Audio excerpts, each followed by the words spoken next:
नमस्कार।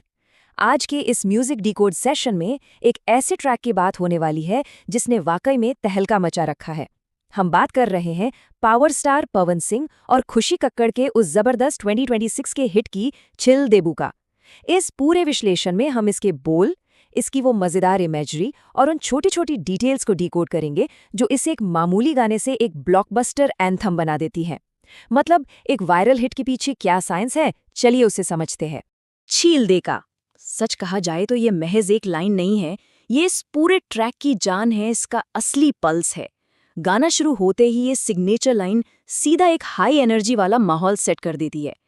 लिरिक्स के गहरे मतलब में जाने से पहले ये समझना बहुत जरूरी है कि यही वो कोर हुक है जो सुनते ही दिमाग में छप जाता है। इसी एक लाइन का जो स्वैग है ना, वो पूरे ट्रैक का मूड डिसाइड कर देता है। तो चलिए बिना देर किए आगे बढ़ते हैं और देखते हैं कि इस गाने का शुरुआती रोमांटिक माहौल कैसे तैयार होता है। अब इस हिस्से को देखिए, यहाँ बात हो रही है उस बहुत ही इंटीमेट और सुनने में प्यारे लगने वाले माहौल की। मतलब गाना सीधा किसी लाउड म्यूजिक से शुरू नहीं होता। जरा इन शब्दों पर गौर करें। जब जब चूड़ियां बजा, ये सिर्फ कोई आम सा वाक्य नहीं है, ये एक पूरा विजुअल है। एक ऐसा जादुई साउंड है जो सीधे दिल में उतरता है। इससे पहले कि वो भारी बीट ड्रॉप हो, चूड़ियों की खनक का ये जिक्र एक इतना खूबसूरत, देसी और रोमांटिक माहौल बना देता है कि सुनने वालों को लगता है जैसे वो भी उसी कमरे में मौजूद हों। बिल्कुल एक सिनेमैटिक एक्सपीरियंस।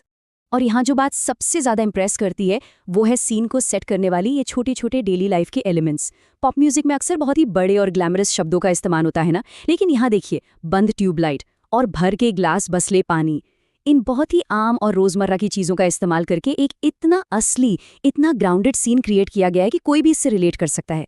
यही चीज इस रोमांटिक एनर्जी को और भी ज्यादा असली और असरदार बनाती है। शुरुआती रोमांस तो सेट हो गया, अब आते हैं कहानी के अगले मजेदार हिस्से पर, यानी चंचल नोकझोंक और दोनों का जबरदस्त एटीट्यूड। देखिए, ये गाना सिर्फ एक सीधे साधे रोमांस के बारे में तो बिल्कुल नहीं है। असली मजा तो इस टकराव में है। एक तरफ वो बहुत ही चंचल सी गुजारिश है, टाइट कम थोड़ा फाइट करो, मतलब थोड़ा झगड़ा कम करो, जो कि हर कपल की आम कहानी होती है। और फिर दूसरी तरफ उसका रिएक्शन देखिए, चढ़ जब पारा। ये एकदम से भावनाओं के उस तेज उबाल को दिखाता है जिसे रोका नहीं जा सकता। प्यार और तकरार का ये जो कॉन्ट्रास्ट है ना, यही इस गाने में वो तीखी और मजेदार एनर्जी भर देता है। और इसी तीखी एनर्जी को एक कदम और आगे ले जाती है ये लाइन, मन मन के कबू बिगड़ जाई। ये लाइन इस पूरी बातचीत के उस अनप्रेडिक्टेबल और उग्र नेचर को बिल्कुल सटीक तरीके से पकड़ती है। मतलब मूड कभी भी बिगड़ सकता है।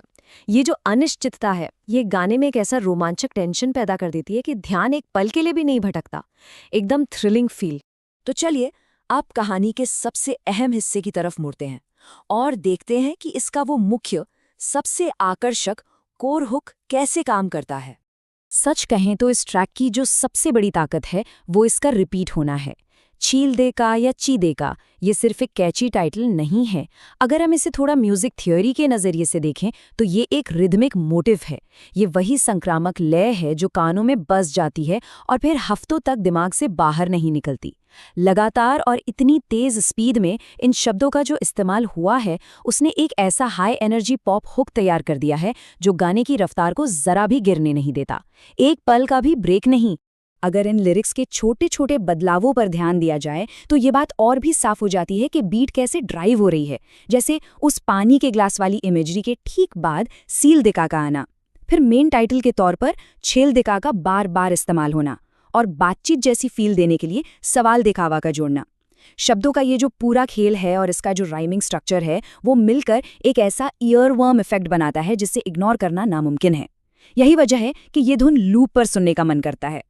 और अब जरा स्वैग का लेवल देखिए। सारा हीरा मोती झ देखा मैं, पकी चीनी मिल देगा। ये लाइन इस गाने की स्मार्ट राइटिंग का एक बेहतरीन सबूत है। यहाँ एक बहुत ही मजेदार और कॉन्फिडेंट तुलना की गई है, जहाँ ये बताया जा रहा है कि सामने वाले की मिठास के आगे दुनिया के महंगे से महंगे हीरे और मोती भी एकदम फीके और बेकार हैं। ये जो हल्का सा बढ़ा चढ़ाकर बोलने वाला अंदाज है, ये गाने में एक क्लासिक पॉप म्यूजिक वाला फ्लेयर और स्वैग ऐड कर देता है, एकदम झकास। तो फिर ये सोचने वाली बात है कि चूड़ियों की खनक से लेकर उस चंचल नोकझोंक तक रोजमर्रा के बहुत ही आम से तत्व आपस में मिलकर कैसे 2026 का एक ऐसा सुपरहिट भोजपुरी ट्रैक बना देते हैं जिसे तुरंत दोबारा सुनने से कोई खुद को रोक नहीं पाता। रोमांस और एटीट्यूड का ये कमाल का कॉम्बिनेशन आखिर में इसी सवाल के साथ छोड़ जाता है। इस गाने की यही स्मार्ट बुनावट इसे इतना खास बनाती है। तो अगली बार जब कोई डांस ट्रैक बजे तो जरूर ध्यान दीजिएगा कि क्या उसकी भारी बीट्स के पीछे भी ऐसी ही कोई रोजमर्रा की कहानी छिपी है।